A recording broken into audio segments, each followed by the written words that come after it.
ಕುತ್ತಿಗೆಗೆ ಮಡಕೆ ಕಟ್ಟಿಕೊಂಡು ಸೊಂಟಕ್ಕೆ ಪೊರಕೆ ಸುತ್ತಿಕೊಂಡು ಒಳ ಮೀಸಲಾತಿ ಜಾರಿಗೆ ಆಗ್ರಹಿಸಿ ಚಿತ್ರದುರ್ಗದಲ್ಲಿ ವಿನೂತನ ಪ್ರತಿಭಟನೆ ನಡೆಸಲಾಯಿತು.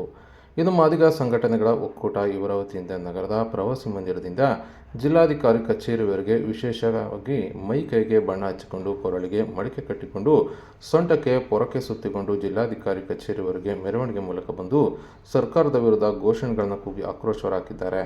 ಇನ್ನು ಸುಪ್ರೀಂ ಕೋರ್ಟ್ ತೀರ್ಪನ್ನು ಜಾರಿಗೆ ತರದೆ ಸುಪ್ರೀಂ ಕೋರ್ಟ್ ಆದೇಶವನ್ನು ಕಡೆಗಣಿಸಿರುವ ರಾಜ್ಯ ಸರ್ಕಾರದ ಒಳ ಮೀಸಲಾತಿ ವಿರೋಧಿ ಧೋರಣೆಯನ್ನು ಖಂಡಿಸಿ ವಿಭಿನ್ನ ಶೈಲಿ ಹೋರಾಟದ ಮೂಲಕ ಸರ್ಕಾರಕ್ಕೆ ಎಚ್ಚರಿಕೆ ನೀಡಿದ್ದಾರೆ. ಇನ್ನು ಮಾದಿಗ ಸಮುದಾಯದವರನ್ನು ನೂರಾರು ವರ್ಷಗಳ ಹಿಂದೆ ಮನುಷ್ಯರಂತೆ ಕಾಣದೆ ಮನುಷ್ಯರು ಎಲ್ಲಿಯೂ ಉಗುಳದಂತೆ ಕೊರಳಿಗೆ ಮಡಕೆ ಕಟ್ಟಿಕೊಂಡು ತಮ್ಮ ಹೆಜ್ಜೆ ಗುರುತು ಅಳಿಸಿ ಹೋಗಲು ಸೊಂಟಕ್ಕೆ ಪೊರಕೆಯನ್ನು ಕಟ್ಟಿಕೊಂಡು ಓಡಾಡುವ ಮನುಕುಲವನ್ನು ಆಚರಿಸುವಂತಹ ಹೀನಾಯ ಪರಿಸ್ಥಿತಿ ಜಾರಿಯಲ್ಲಿತ್ತು. ಅಂತಹ ಸಂದರ್ಭ ಅದೇ ರೀತಿಯಾಗಿ ಮಾಡಿದ ಸಮುದಾಯ ಇರಬೇಕು ಎಂಬಂತೆ ಮುಖ್ಯಮಂತ್ರಿ ಮತ್ತು ಅವರ ಅಕ್ಕಪಕ್ಕ ಇರುವ ಪರಿಶಿಷ್ಟ ಜಾತಿಯ ಮುಖಂಡರು ಕುತಂತ್ರ ಮತ್ತು ಷಡ್ಯಂತ್ರ ಮಾಡುತ್ತಿದ್ದಾಗಿ ಆರೋಪಿಸಿದ್ದಾರೆ. ಇನ್ನು ಒಳ ಮೀಸಲಾತಿ ಇಲ್ಲದೆ 56,432 ಉದ್ಯೋಗ ನೇಮಕಾತಿಗೆ ಹೊರಡಿಸಿರುವ 27/2/2026 ಸುತ್ತೋಲೆಯನ್ನು ಕೂಡಲೇ ಹಿಂಪಡೆಯಬೇಕು.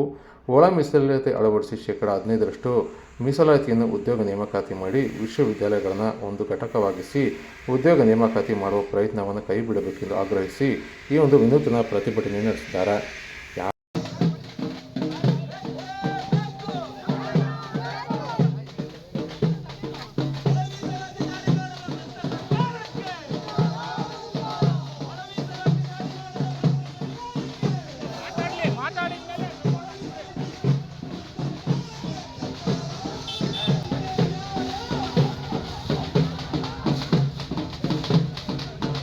ಪತ್ರವನ್ನು ನಾವೆಲ್ಲರೂ ಕೂಡ ಮುಖಂಡರು ಸಲ್ಲಿಸಿದ್ದೇವೆ.